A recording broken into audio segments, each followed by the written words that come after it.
Season 30 is here. After testing and seeing firsthand lots of different heroes, here's the list that I think are the top 15 best heroes to solo rank up. Although in the Mobile Legends official site, you can check the total win rate for each hero, I don't think it truly reflects the real win rate for solo players, since a lot of those win rates are from people who play in duos, trios and 5-man teams. And this list is more for those who want to challenge themselves and like to climb in solo rank. Anyway, some of the things to consider the most when picking a hero is how much they can do on their own, because a lot of times you'll encounter teammates who are quite inexperienced and you'll have to be the difference maker. So without further ado, let's start with the list. Harley might not be as incredible when playing a 5-man team, but in solo queue, he's an absolute beast. I can definitely testify that from experience. What really gives him the edge is that he can move around the map so fast, providing constant ganks for your team, which in return means that the opposite team will have a harder time farming. Some of his counters are probably Saber, Hayabusa, and tanky junglers, but if you know what you're doing, you won't have that much issue facing them. And in case you need a little bit of a guidelines for the heroes in this list, you can click on the links in the description for some tutorials and builds.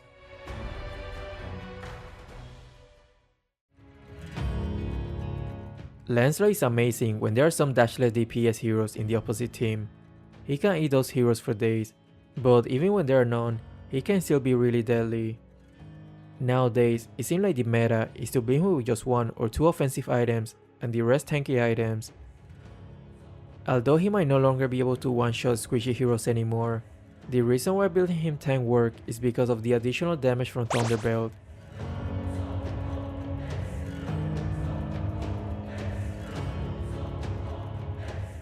His main counter is probably Khufra, and summon Franco if he can manage to ult him.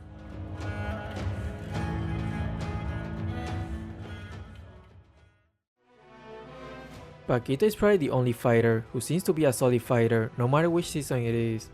He can dish out so much damage, can move around the map pretty fast, is not the easiest to gank, has multiple dashes to escape dangerous situations or to chase down his target.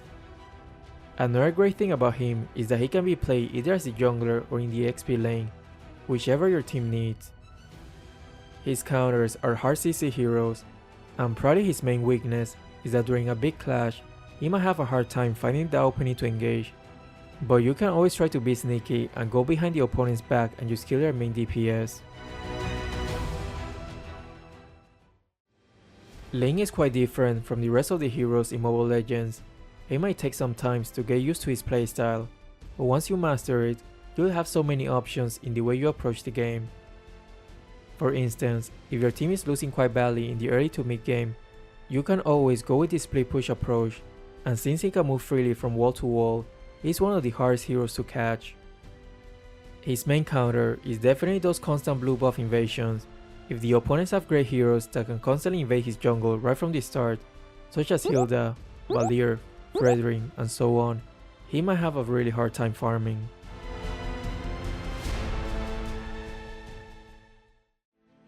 Although Fredring received quite a nerf in one of the recent updates, he is still a very solid choice when your team needs a jungler, but lacking a frontline since your roamer is a squishy support. He is almost unkillable when your team has a Matilda or Angela, so whenever you see your team has either of those supports, feel free to go for that almost guaranteed easy win with that Fredring pick. His main weakness is definitely when your team doesn't follow through, since he lacks those bursty damage output.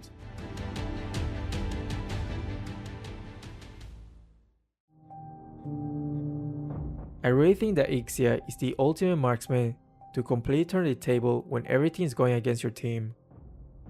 As long as you manage to farm well despite your team losing quite badly, there will always be a chance to make a comeback, because all you need is one great ult from her and you can wipe out their entire team. Some of her counters are definitely heroes that can easily dive into the backline and burst her down since she doesn't have a dash, so she can be caught quite easily, especially in the early game. But as long as you hold on and are aware of your surroundings and great positionings in the late game, you will have the opportunity to get that sweet victory.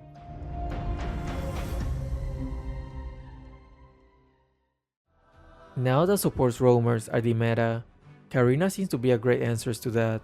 From what I have seen, Karina can easily burst those support heroes before they even have a chance to use their healing skills. And of course she doesn't stop there. All those squishy DPS are just food for her, even more when you're just a little bit ahead of their farm. Her main weakness, I would say, is that she's a glass cannon type. If you are not careful and get caught in a CC chain, you'll almost certainly not survive that.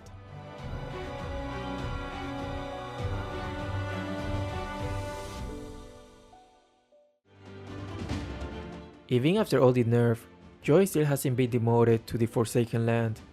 Actually, now that people are not banning or picking her that often, this is your chance to finally play her. She can still be an absolute nuisance to the opponent's backline, and it's hard for the opponents to protect the squishy heroes because she can become immune to CC skills and even hard to kill because of the Vengeance spell.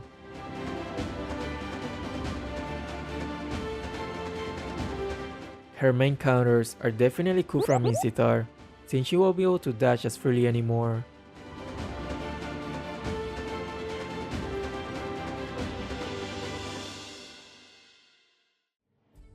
Edef is probably one of the scariest tank marksmen to try to kill, because the more you hit her, the more she gains energy, and once her energy is fully charged, she just goes absolutely nuts.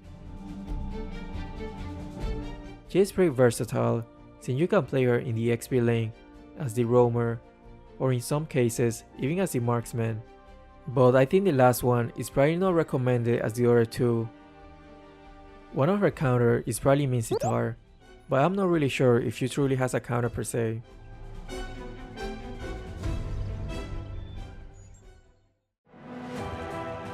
Since I keep mentioning Mincitar, there's no way I cannot include him in this list. He used to be considered a super broken OP hero, but just a few small nerfs, people seem to have forgotten how strong he truly is, especially how he can counter so many heroes.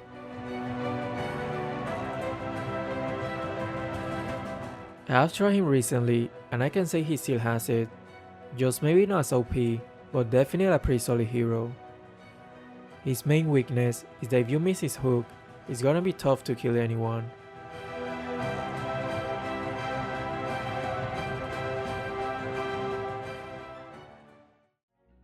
Granger is one of the few marksmen that is okay to play him as a jungler, and he won't be considered a troll.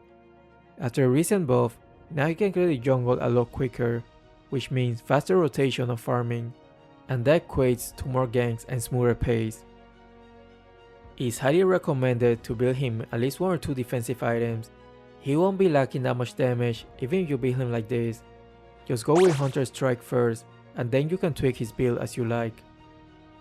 Just like many marksmen, his main counters are those who can jump into the backline easily, especially when there are more than one in the opposite team. Like a Lapu Lapu plus any extra hero that goes for your nuts first, it's gonna be hard to escape from that. I'm not really sure why Amo is not as popular anymore, probably because of the nerf on the range of his ult, but I still think he's a top tier assassin, maybe not in a 5-man team, but in solo queue he can do so much by himself. He can clear the jungle at a rapid pace, can roam around the map really fast, and more importantly, can one-shot any of the main damage dealers from the opposite team. Some of his counters are heroes that can one-shot as well. Also, you gotta watch out for those skills that have a damage over time effect. Just like Fredring, Baxi is another great option if your team is all around super squishy and need a frontliner, because your roamer is a squishy support. But there's something else you can do when you play him. Try to convince your allies, especially your roamer and mage, to watch the map and follow through your movement, because what you want to do is to try to constantly invade the opponent's jungle right from the start, since he is one of the strongest junglers for those early game aggression. Also, just like Fredring, his main weakness is that if your team is absolutely inexperienced, then unlike other heroes that can solo dish out tons of damage, you will be struggling a lot in that department.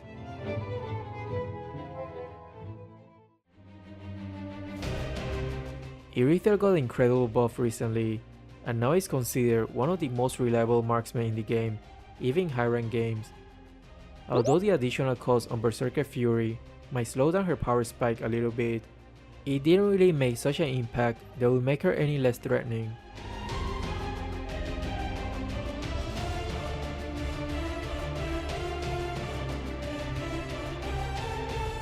Her main weakness is probably in the early game. She's not really that amazing in that stage of the game, so it takes a while before she can go nuts on everybody.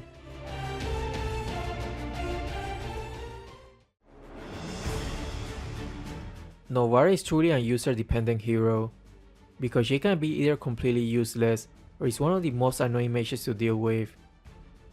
In low ranks, people think she's a trash mage because of the inexperience of the user, and it's true, if you're not good at aiming with her second skill, then compared to many meta mages, she's pretty useless.